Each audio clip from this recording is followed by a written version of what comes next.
Xbox Game Pass, here are 10 horror suggestions if you're looking for something a little scary to check out on Xbox Game Pass. Consider liking the video, subscribing is great as well.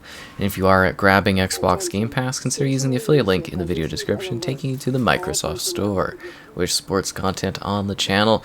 So we have Prey, which, it's got some spooky elements to it. I think it's a little bit more psychological in regards to the way it displays its terror and its themes of horror and tension and kind of mystery too, because you're a little confused as to what's going on, and then things start opening up and you're like, oh, what are we doing here? And it's a little unsettling, it's a little scary, but it should be interesting to see if you can handle the scares, the attacks, the mystery of this station, and just what you're doing on it, and if you can get out of it alive. This is Dead Space 2, which is the second entry in the horror series from Dead Space and EA.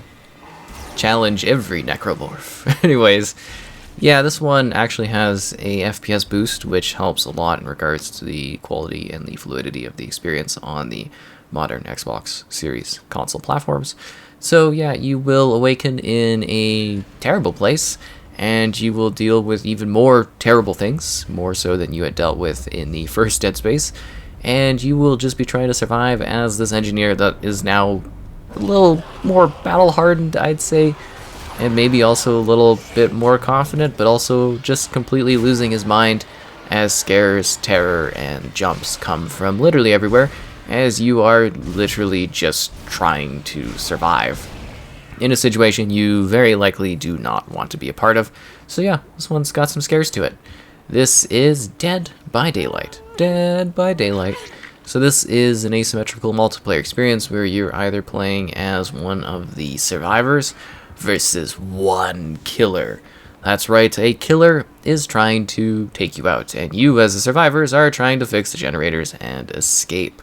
So this one is kind of a very important one to include in regards to a selection of horror titles, because it has some of the greatest collections of horror IP you could even imagine. I mean, movies, games, all kinds of stuff. We got like Resident Evil, we got Silent Hill, you got things like Halloween, you got Saw, you got all kinds of different sorts of like horror characters being mismatched, even original spooky characters too. And while it's not necessarily always terror, it does get a little spooky when you're being chased by someone that's trying to end your life and throw you on a hook when you're just trying to fix some generators to get out of the place. This is Back 4 Blood.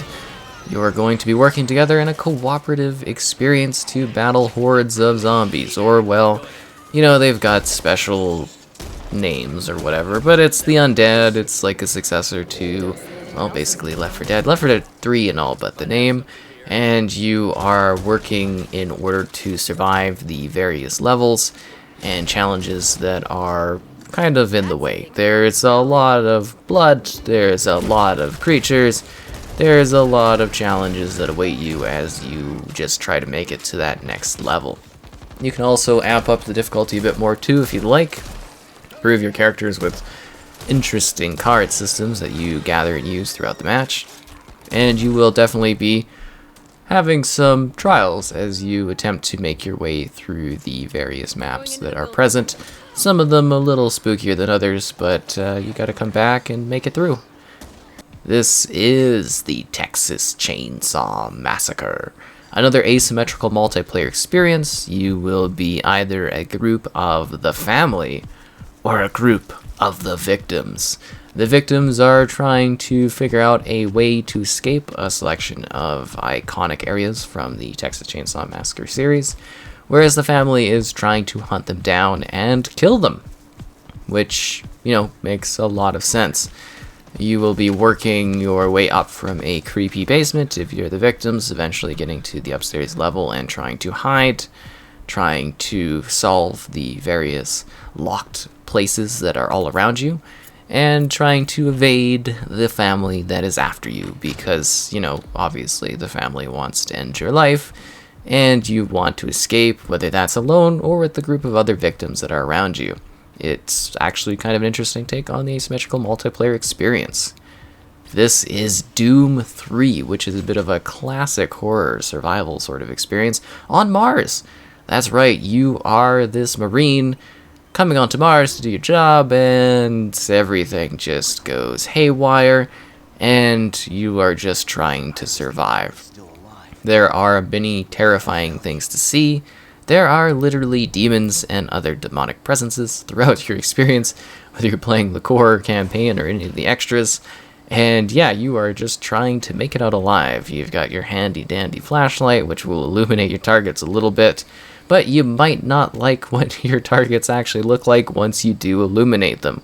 This was a very technically impressive at the time experience, and it's great to have it here available for us to check out because it is absolutely spooky, terrifying, and filled with some intense levels of trauma that you'll likely witness and experience as you try to survive what are just monstrous foes.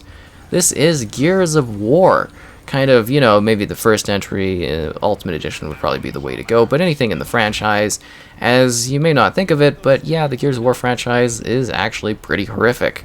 There are some really dark, mature themes. There are literally these creatures called the Locust, later the Swarm, coming from the ground, from holes in the ground, and you will have to take them out. If it gets too dark out, there's these bat creatures called the Krill that will absolutely just munch you down. Sure, you're working as a team, but yeah, these monsters are literally working in massive hordes trying to stop you and trying to end your journey in order to, well, I guess in the first game, you're just simply trying to do a little bit of exploration and discovery, basically, and trying to just keep alive.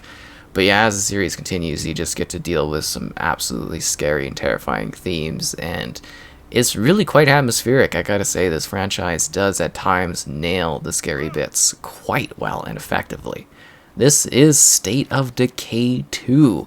This is a zombie-focused experience, well, a zombie management-focused experience, where you are trying to run and build up various outposts and buildings, and I guess kind of more like a fortress-type area, as you go out there to scout for resources using your characters.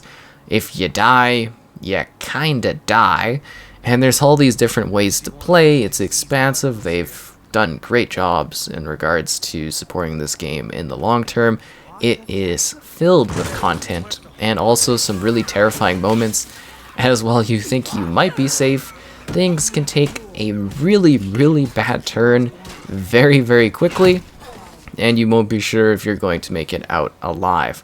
But they give you lots of tools, you can find lots of supplies, and that might make it a little bit easier, but yeah, it has some scares to it as well.